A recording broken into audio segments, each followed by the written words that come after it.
নেতা এবং কর্মীদের মধ্যে বাক বিতণ্ডতা হবে।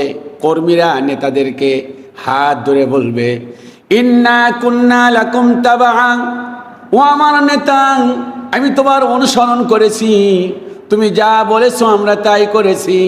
তোমরা মানুষের উপরে মিথ্যা মামলা দেওয়ার কথা বলেছিলে, আমরা বুঝতে পারি নাই। তোমাদের কথায় অনুপ্রাণিত হয়ে মানুষের উপরে জুলুম করেছি, অত্যাচার করেছি, অবিচার করেছি।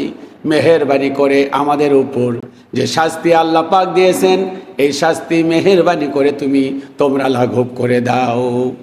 সেই দিন নেতারা যখন, কর্মীরা যখন নেতাদেরকে এই কথা বলবে, তখন নেতারা বলবে, আমাদের কোনো উপায় নাই, তোমাদেরও যে অবস্থা আমাদেরও সে অবস্থা।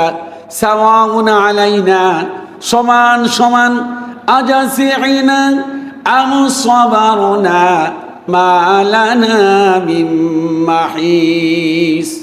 আজকে সবর করো আর তোমরা সবর না করো, সবর করো আর ধৈর্য ধারণ নাই করো, আজকে তোমাদের যে অবস্থা আমাদের সে অবস্থা। এই জন্য আমার বন্ধুগণ, এই পৃথিবীতে আমরা যদি নেতা নির্বাচন করি, তাহলে বিশ্বনবী হলেন আমাদের নেতা। তাকে যারা অনুসরণ করেন, পা থেকে শুরু করে মাথা পর্যন্ত যাদের সুন্নাহ রয়েছে, যাদের মধ্যে এলেম রয়েছে, নামাজ রয়েছে, রোজা রয়েছে, হজ রয়েছে, যাকাত রয়েছে, যাদের কথার মধ্যে মিল রয়েছে, নীতি নৈতিকতা রয়েছে, আদর্শ রয়েছে, আদর্শ বিবর্জিত কোনো কাজ করে না, তারাই আমাদের নেতা হবে।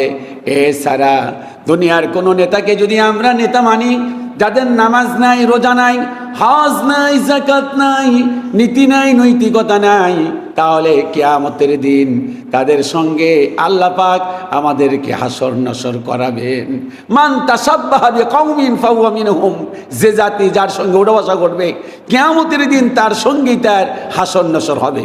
অতএব আমার ভাইরা, কিয়ামতের দিন মুসিবতের সময় আল্লাহ রাব্বুল আমিন বান্দার হাতে যখন আমলনামা দিবেন, বান্দাকে আল্লাহ পাক ডেকে বলবেন, ইকরা কিতাবাক, তুমি তোমার আমলনামা পড়ো।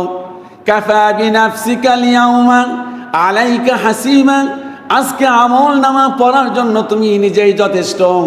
আমলনামা যখন হাতে নিবে, আমলনামা হাতে নিয়ে দেখবে, হারে মানুষের উপর ধর্ষণ করেছিল, নারী নির্যাতন করেছিল, শিশুদের উপরে ধর্ষণ করেছিল, অমানবিক কাজ করেছে, মানুষের উপর জুলুম করেছে, অবিচার করেছে, অত্যাচার করেছে, আরে চাঁদাবাজি করেছে, সব কিছু ধরা পড়ে যাবে, সব কিছু আল্লাহ পাক ওপেন করে দিবেন। চিৎকার করে তখন সেই গোলামটি, সেই বান্দাটি, জাহান্নামের যে পদযাত্রী, সে ডাক দিয়ে বলবে, লা ইউগাদিরু সগীরাতান ওয়ালা কাবীরাতান ইল্লা আহসাহা। এটা কেমন আমলনামা? আজকের এই আমলনামায় ছোট এবং বড় অপরাধ কোনোটাই তো বাদ পড়ে নাই, সব ধরা পড়ে গেলাম। আল্লাহর পক্ষ থেকে বলা হবে, খুদুহু ফাগুল্লুহু, ওরে ধরো এবং ওরে পাকড়াও করো, সুম্মাল জাহিমা সল্লু, জাহান্নামের মধ্যে নিক্ষেপ করো। অতএব আমার ভাইরা, আমরা এ কথায় আমরা একমত পোষণ করি যে এই পৃথিবীতে আমরা যদি একটু কষ্টও করি, দুঃখ অনুভব করি, তাহলে কিয়ামতের দিন আমরা সুখ অনুভব করব। মানুষের উপর জুলুম, অবিচার, অত্যাচার করা, মিথ্যা মামলা দেওয়া, চাঁদাবাজি করা, মানুষের উপরে অবিচার করা, এগুলো আল্লাহ পাক বরদাস্ত করেন না।